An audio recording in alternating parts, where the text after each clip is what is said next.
എല്ലാവരും സഹകരിച്ചാൽ 1.5 വർഷത്തിനകം മുതലപ്പുഴയിലെ പ്രശ്നങ്ങൾക്ക് ശാശ്വത പരിഹാരമുണ്ടാകുമെന്ന് മന്ത്രി സജി ചെറിയാൻ. കേന്ദ്ര അനുമതി വൈകുന്നതാണ് ടെൻഡർ നടപടികൾ വൈകാൻ കാരണം. മുതലപ്പുഴയിൽ രാഷ്ട്രീയം കാണരുതെന്നും മന്ത്രി പ്രതിപക്ഷത്തോട് ആവശ്യപ്പെട്ടു.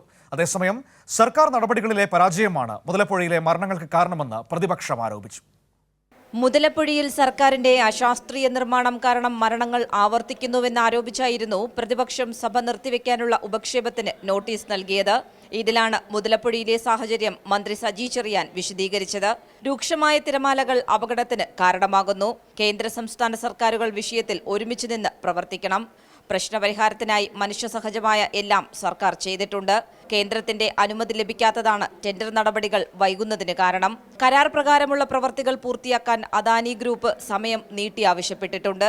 എന്നാൽ അതിൽ സർക്കാർ തീരുമാനമെടുത്തിട്ടില്ലെന്നും മന്ത്രി നിയമസഭയിൽ വ്യക്തമാക്കി. അവിടെ ഉണ്ടാകുന്ന പ്രധാനപ്പെട്ട പ്രശ്നം മണൽത്തിട്ടകൾ പൊഴിമുഖത്ത് രൂപം കൊള്ളുന്നതാണ്.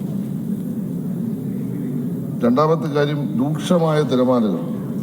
മരണങ്ങൾ വളരെ ഖേദകരവും ദുഃഖകരവും അങ്ങേയറ്റം പ്രയാസകരവുമായി മാറിയിരിക്കുകയാണ്. സാർ, ഈ മരണപ്പെട്ട കുടുംബങ്ങളുടെ അവസ്ഥ വളരെ ദയനീയമാണ്.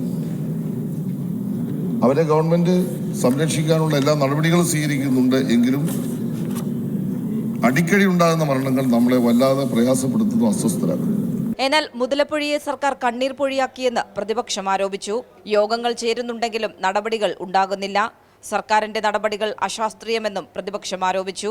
മരണം ഏത് സമയത്തും വന്ന് മാടി വിളിക്കുമെന്ന് അറിഞ്ഞുകൊണ്ടും വീട്ടിൽ തീ പുകയ്ക്കാൻ, അടുപ്പിലെ തീ പുകയ്ക്കാൻ വേണ്ടി പോകുന്ന ഈ പാവങ്ങളുടെ ജീവൻ സംരക്ഷിക്കാൻ, അവരുടെ ജീവിതം കെട്ടുറപ്പുള്ളതാക്കാൻ, സുരക്ഷിതമാക്കാൻ നമുക്ക് കഴിഞ്ഞില്ലെങ്കിൽ പിന്നെ സാർ എന്തിനാണ് ഗവൺമെന്റ്, എന്തിനാണ് സംവിധാനം?